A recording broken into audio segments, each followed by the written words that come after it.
si alza da terra e si confonde con le nuvole. Le parole in questi casi non servono, come i perché per cui queste cose accadono. Le persone piangono, i feriti urlano, ma quei corpi inermi là sotto ci sussurrano che assurdo, che se la terra trema nel 2009 scompaia una famiglia intera.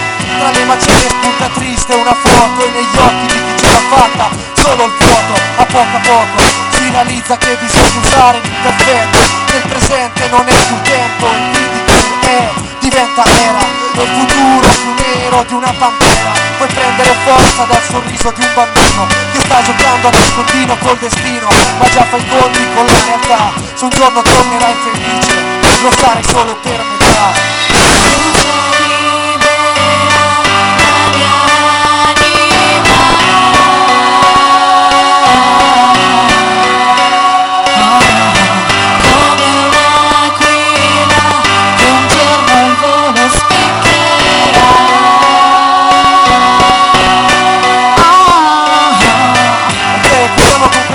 Un applauso soprattutto loro due che vengono da lontano, da Penti. Ringraziamo tutti voi che siete rimasti fino a qua. Grazie Filippo, grazie Bagni. Grazie. Bravo Kiwi. Bagni 76, grazie Kiwi. Bagni dove sono? Vai Kiwi. Dove il sole non tramonta.